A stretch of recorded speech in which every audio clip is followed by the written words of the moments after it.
오늘 아침 뉴스 연구소. 오늘 아침 뉴스의 맥을 짚어드리는 시간 뉴스연구소. 오늘도 두 분의 연구위원 함께합니다. CBS 김광일 기자, 뉴스톱 김준일 수석 에디터. 어서 오십시오. 안녕하세요. 예, 지금 튀르키예 시리아 강진의 사망자가 7,800여 명을 넘어섰다. 이 숫자가 정말 무섭게 불어나고 있습니다. 1시간 전까지만 해도 타전되는 뉴스가 6,300여 명 넘어섰다는 거였는데 지금 7,800여 명을 넘어섰다. 근데 사실 이 집계가 큰 의미가 없는 것이 실종자 수가 파악도 안 될 정도거든요. 따라서 발견되는 사망자 숫자라는 게 의미가 없을 정도의 그런 상황입니다. 잠시 후에 이 소식은 현지 연결해서 더 들어보도록 하고요. 김광일 기자. 예. 다른 뉴스 먼저 가죠. 베트남 학살 한국 정부의 배상 책임. 예, 베트남 전쟁 당시 한국군이 민간인을 학살했다는 의혹은 그동안 계속 있었는데 법원이 처음으로 피해자의 손을 들어준 거예요. 국가 배상 소송이었는데요. 원고가 응우엔 티탄 한 명이었고 피고가 대한민국 국가였어요. 1심 소송이 지금 3년 동안 진행이 됐었는데 어제 결론이 났어요. 예.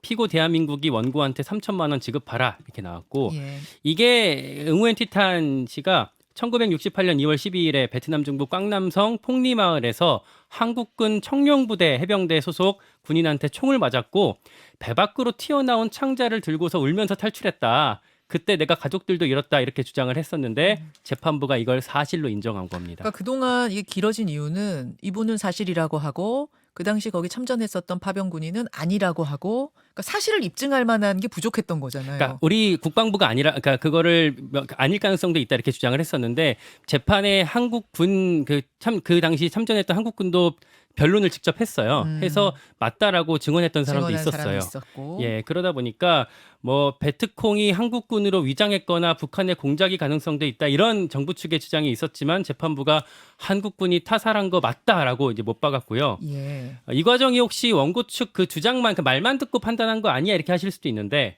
재판부가 뭐 참전했던 말씀드렸던 그 참전군이나 아니면 마을 민병대원까지 불러서 변론을 들었고요. 저도 이제 공판을 당시에 들어가서 봤었거든요. 뭐 신문을 밤늦게까지 엉덩이가 땀나도록 하고 뭐 그 위성지도 펴놓고 민병대원한테 여기서 여기가 보인다고 하는데 당신 정확히 어디 있었는지 가르쳐봐라. 이게 워낙 오래된 거라서 네. 입증하기 쉽지 않으니까 이 사람의 이 말이 정확한지 진술이 맞는 건지 여러 차례 확인을 한 거군요. 다 따져보고 했었고요. 그리고 미군 보고서 같은 것들 여러 증거들 다 검토해서 이 주장을 검증했었습니다. 자, 이 결과 뜻밖이란 반응이 많았어요. 이게 원고 측 변호사들도 그렇게 자신 있어 하지 않았었거든요. 근데 저는 좀 예상을 했습니다.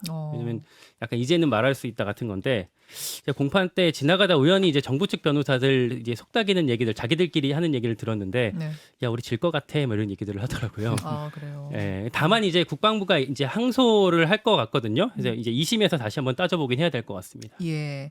김준일 에디터. 이게 지금 사실은 베트남 뭐 관련된 우리 측의 어떤 우리 파병 군인들의 이 의혹과 관련된 것은 처음 있는 소송인 거죠. 처음 그렇죠. 있는 승소인 거고. 그냥 이게 남 얘기 같지가 않은 거예요. 사실 전쟁은 베트남전도 있었고 한국전도 있었는데 한국 사람들도 이를테면 남북 간에 군인들에 의해서 이렇게 민간인이 학살된 적이 있었잖아요. 우리 군인에 의해서 된 적도 있고 굉장히 유사한 거죠. 이들이 언제 적들한테 붙을지 모른다 이런 공포감들이 있으니까 있었던 거고.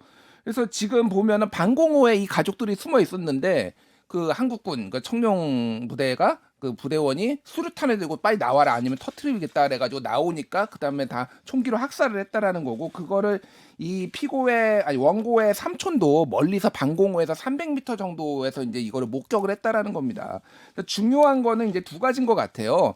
하나는 이게 이 사람 한 명의 사건이 아니에요. 이 사건과 관련해서 최소 70명 정도가 있고요. 피해자가. 그리고 유사한 사건이 여러 건이 있습니다. 지금 특히 아까 미군 자료 얘기를 했는데 이게 지금 최소 뭐 한 22명 뭐 다른 건이 이를테면 DN 반염 풍미마을에서 22명이 1969년에 사망한 사건도 있고 뭐 이래서 이게 줄수송으로 이어질 가능성이 상당히 높다라는 거. 그러니까 이번에는 뭐 3천만 원의 금액이 크진 않네라고 할 수 있지만 이 한 번에 그치지 않고 이제 여러 명의 피해자가 나올 수 있다는 얘기군요. 그렇죠. 그리고 이제 이게 대법원이 이거를 인정을 한 게 그러니까 그 강제징용 피해자들이 일본 정부의 배상 청구권을 갖는다라고 대법원이 인정한 거하고 굉장히 유사한 논리예요. 일본군 피해자, 우리 피해자들. 예, 일본 네. 기업에 의해서 강제징용 당한 예, 피해자. 기업. 왜냐하면은 증거가 어디 있느냐. 이거 그리고 소멸됐다. 이 시효가 소멸됐다. 이런 거 했지만 다 받아들이지 않고 피해자 중심으로 받아들인 거거든요. 사실 그러니까 이 부분은 어쨌든 동일한 기준으로 보더라도 어느 정도 한국이 책임을 지고 좀 그런 전향적 조치가 나와야 되지 않냐 그렇게 보여집니다. 폭리마을에서만 지금 뭐 22명 이렇게 얘기가 나오는 거고요. 2000년대 초반에 학계에서 조사했던 것만 베트남 전체로 따지면 한 9,000명 정도가 돼요.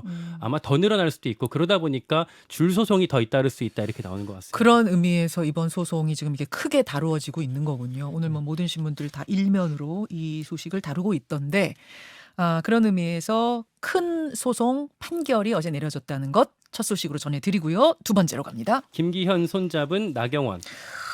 정치권에서는 이게 뭐 가장 큰 뉴스죠. 네. 나경원 전 의원이 김기현 의원과 악수를 했습니다. 어제요.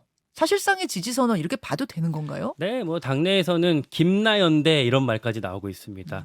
어제 달개비에서 만났거든요. 예. 아시는 분들 아실 텐데 여기 덕수궁 앞에 있는 식당이에요. 연대, 화해 이런 것들 이제 나올 때 정치권에서 상징하는 곳인데 네. 기억하시겠지만 지난 대선 때 김종인, 윤석열 후보가 만났던 곳이 여기고 2012년에 문재인, 안철수도 여기서 만났었거든요. 그렇죠. 뭐 한간에는 조선시대 때부터 어떤 정치적 회동이 여기서 있었다, 터에서 있었다 이런 말도 있을 정도. 그 상징적인 곳으로 사실은 저도 여기 가봤거든요. 네. 다 방으로 돼 있어요. 그래서 뭐 조용하게 이야기 나누기 좋은 것도 있지만 그런 곳이 한두 개입니까? 그쵸. 근데 굳이 여기를 갔다는 건 그런 정치적인 상징성을 본 것이다. 이게 나경원 전 의원이 현직 당협위원장이잖아요. 그래서 공개적으로 지지하는 게 금지가 되어 있거든요. 예. 근데 이제 여기를 굳이 찾고 그리고 어제 같이 조율된 멘트가 많은 인식을 공유했다였어요. 이런 것들 보면은 이제 이쪽이랑은 함께 하겠다 이런 시그널을 명확히 보여준 거라고 할 수가 있겠죠. 지지한다.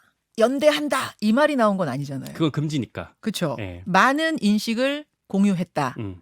그리고 뭐 금지여서 안 한 걸 수도 있겠지만 표정을 보면 사진 좀 보여주세요. 표정을 보면 밝은 표정은 아니었거든요, 김광일 기자. 얼마 전까지만 해도 조금 이제 각을 조금 세우던 상황이었기 때문에 좀 민망했을 것 같고요. 그래도 이렇게 만난 거는 일단 이해관계가 들어맞아요. 오늘부터가 예비 경선 여론조사가 시작이 되거든요. 김기현 의원 입장에서는 안철수 후보가 치고 올라온 상황이기 때문에 예. 표결집을 단단하게 해야 될 필요성이 있고 예. 나경원 전 의원도 윤심이 안철수 쪽에 있지 않다라는 명확한 시그널이 최근에 보이기 때문에 이쪽에 설 수밖에 없을 거예요. 총선 공천 같은 걸 이제 요구하려고 하면. 근데 이제 나올 때 표정 보니까 그런 것들이 얼마만큼 좀 이제 보장이 됐는지는 모르겠지만 그런 과정에서 이해관계가 좀 들어맞았다고 볼 수가 있겠습니다. 그러니까 4명으로 컷오프하는 거. 그게 2월 10일 날 결과 발표고 네. 지금 이제 당원들 대상으로 한 투표는 오늘부터인 거예요. 오늘 내일 조사해서 금요일 날 발표를 네, 합니다. 오늘 내일 이제 투표가 막 여론조사가 막 돌아가고 네, 그렇게 되는 상황에서 저 장면이 나온 것이다. 또 말씀하시겠어요? 안철수 후보가 뭐 사퇴할 거다 이런 지라시가 어제 돌았었는데 그래서 기자들이 본인한테 직접 물어봤어요. 당대표 중도 사퇴론이 또 나온다라고 물었더니 안철수 후보가 김기현 의원님 사퇴하시면 안 됩니다. 기자들이 김기현 말고 본인 얘기입니다. 그랬더니 1위 후보가 사퇴하는 거 봤습니까? 이렇게 받으시더라고요. 네, 안 의원이. 제가 그 전에 김영우 선대위원장하고 인터뷰도 했잖아요. 아침에. 근데 김영우 선대위원장 역시 그럴 가능성은 1%도 없다. 전혀 절대 분명히 없다. 3번 얘기했거든요. 자, 김준일 수석. 예. 사실은 나경원, 김기현 두 사람이 이렇게 빨리 손을 잡을 거라고는 우리 예상 못했잖아요. 그러니까요. 이게 이제 커뮤니케이션을 볼 때 버벌 커뮤니케이션, 이제 언어적 커뮤니케이션도 봐야 되는데 넌 버벌 커뮤니케이션 그래서 비언어적인 걸 봐야 되는데 어저께 굉장히 주목했던 거는 단 한 번도 웃지 않았습니다. 미소도 없었어요? 예, 미소 자체가 없었어요. 그러니까 이거가 이제 뭐 일각에서는 이제 뭐 학폭 뭐 아니면 가정폭력 뭐 그래서 굉장히 압박을 하다가 지금 찾아가 가지고 지금 뭐 이제 그 초선 의원들 뭐 김기현 의원도 지금 여행지로 가고 집으로 가고 뭐 이렇게 해서 압박에 의해서 이거 뭐 마지못해 끌려 나온 거 아니냐 뭐 이런 해석까지 있을 정도로 보통 이런 거 지지 선언하면은 사실 굉장히 웃음의 만면을 띠거나 뭔가 시그널들은 분명해 주거든요. 근데 그런 것들이 없었다라는 거고 이 버벌 커뮤니케이션, 이 언어적 커뮤니케이션에서도 이렇게 좀 봐야 될 것 같아요. 기자들이 이렇게 물어요. 김기현 의원한테 지지 선언한 것으로 보면 되느냐라고 하니까 네. 앞으로 공조할 일이 많을 것으로 확신한다라고 그런 지지 선언이라고 김기현 의원도 얘기를 못해요. 예. 그러니까 이거는 조율이 됐다. 내가 지지 선언한다고 공식적으로 얘기하는 거 아니다라고 아마 양측에서 조율이 됐다라는 거고 그리고 나 전 의원도 성공적인 국정 운영과 총선 승리를 위해 필요한 부분에 대해 역할을 하겠다라고 얘기를 하지 지지 선언이라고 얘기를 안 합니다. 네. 그러니까 이게 불편한 감정이 아직도 남아 있다 하나. 또 하나는 여기에서 급작스럽게 태도를 변했을 때 정말 도움이 될 것이냐 이렇게 너무 나경원 전 의원 지지층이 정말 그쪽으로 표를 몰아줘야지 이제 의미가 있는 이 연대가 될 텐데 네. 그래서 활짝 웃는 것이 지지층에게는 혼란을 주지 않겠는가, 그렇죠. 역효과나진 않겠는가, 그것도 계산했을 거다. 뭐 이틀 전까지 사흘 전까지 이제 여러 가지 상황들이 있었지 압박 뭐 등등이 있었는데 그래서 그런 것들이 이제 고려됐을 것 같고 그래서 지금 김기현 의원 측은 지금 이제 안철수 의원 측의 색깔론을 지금 강력하게 제기를 하고 있어요. 예. SNS에 간첩, 신형복, 사드 배치, 햇볕 정책, 덩샤오핑 뭐 이런 건데 안철수 의원이 과거에 했던 발언들과 관련해서 색깔론 뭐 비슷하게 이제 정체성이 뭐냐 이런 걸 묻고 있고 뭐 안철수 후보는 나는 그 지금 정권 교체에 이바지했다 단일화 해가지고. 그것도 모르고 그럼 나랑 단일화 했냐 이렇게 얘기하는 거잖아요. 지금 그렇죠. 안철수 후보 측에서. 예. 그리고 나는 지금 윤 정부의 이 바탕이 되는 인수위원회 그 토대를 만든 사람, 과제를 만든 사람이 나 인수위원장인데 그거 모르고 시킨 거냐 이제 이런 얘기하는 거죠. 그렇죠.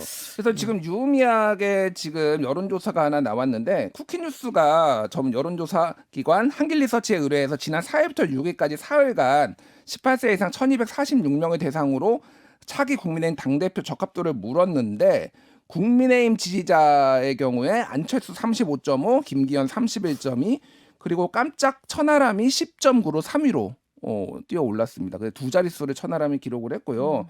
뭐 지금은 큰 의미는 없지만 일반 국민에서는 안철수 30.5, 김기현 천하람이 17.7로 공동 2위를 기록했어요. 그래서 김기현 의원에 대한 일반 국민의 여론은 지금 굉장히 안 좋다라는 걸 또 확인할 수가 있는 거죠. 이게 민심인 건데 이제 최근에 집단 린치, 학교 폭력 뭐 이런 어떤 얘기들이 나오면서 민심에 있어서는 김기현 의원 혹은 어떤 당의 이런 주류회가 이제 좋지 못한 시선을 받고 있다라는 게 이걸 확인할 수가 있는데 당내에서는요. 네. 나름 전략이라고들 보더라고요. 그러니까 이번 선거가 당심 100%잖아요. 예. 그러니까 당원들은 아무래도 대통령 국정 운영 밀어주기 이런 마음들이 크다 보니까 민심은 그렇지만 어쨌든 그 당의 어떤 그 당원들한테 소구하는 측면은 더 있을 거다. 전략적이다. 이렇게들 많이들 보는 것 같습니다. 그래요. 한 40초 정도 남았지만 그래도 이 민주당 상황들 좀 짚어봐야 될 것 같은데 민주당 이재명 대표 대장동 의혹과 관련한 검찰 추가 조사를 금요일 네. 10일에 하기로 결정했다고요? 이제 주말에 가겠다고 했는데 검찰이 계속 안 받았대요. 그래서 금요일 날 오전 11시쯤 출석할 거라고 밝혔습니다. 그러니까 뭐 그 검찰에서 계속 9시 반에는 와야 된다 이렇게 얘기를 했는데 11시쯤에 나갈 것 같고요.